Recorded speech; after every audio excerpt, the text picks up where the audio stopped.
Mojang-bujang, pagi ini kita akan awali dengan pertanyaan yang datang dari Usman. Dari Pak Usman. Pak Aam, bagaimana cara berbicara dengan orang tua yang kolokan mengenai hak asuh anak kami? Anak kami diminta untuk tinggal bersama neneknya. Alasannya sebagai balas budi kami. Kami nggak berani menolak karena orang tua kalau banyak pikiran sakitnya suka kambuh. Begini Pak Usman ya, ada saat memang dengan orang tua itu harus mengalah. Tapi ada saat kita juga sebagai manusia harus mengemukakan hak-hak kita.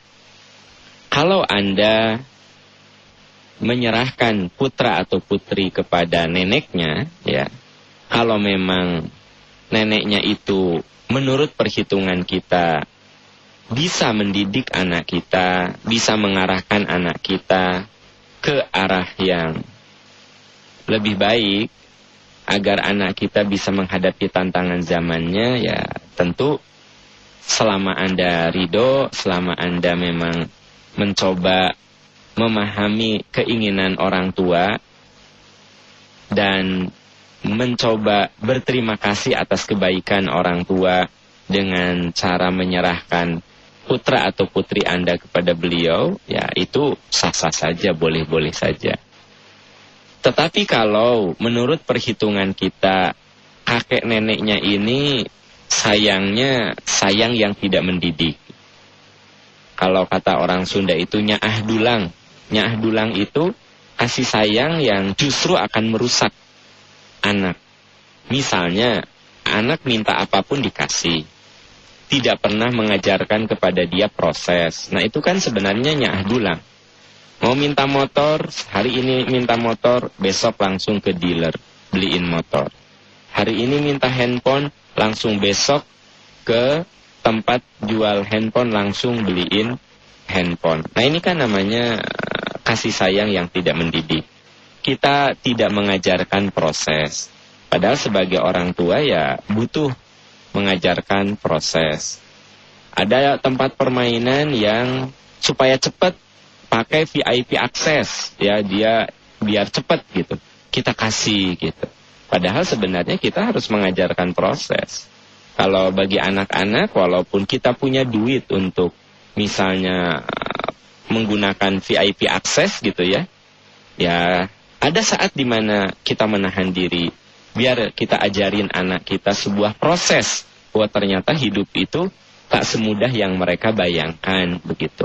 Pada saat dia minta motor, kita kasih proses tidak langsung, tapi butuh waktu beberapa lama. Minta handphone juga begitu. Nah ini kita mengajarkan proses. Tapi ada orang tua atau kakek nenek yang tidak mengajarkan proses kepada cucunya. Nah kalau kita khawatir dengan cara mendidik yang akan merusak anak kita, ya tentu Anda berhak untuk menolak.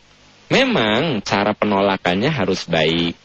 Cara penolakannya harus santun. Karena walau bagaimanapun, di dalam surat Luqman diungkapkan bahwa kalau orang tua kita mengajak kepada sesuatu yang salah, melakukan sesuatu yang salah, Allah berfirman, jangan kamu taat, tetapi tetap harus wasahibhuma fid dunya ma'rufa.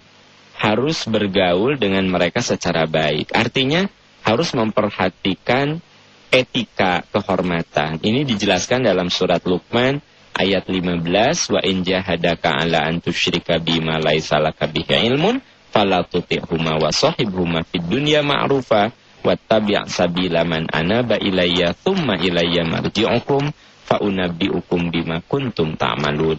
Di ayat ini diungkap bahwa ada saat di mana kita menolak permintaan orang tua.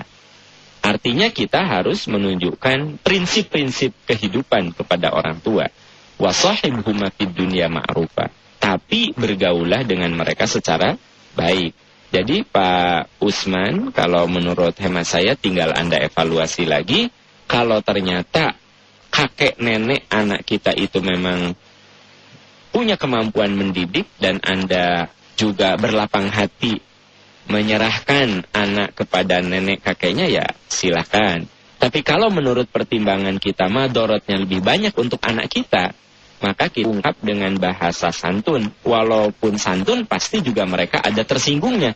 Tapi ya wajar, itulah hidup.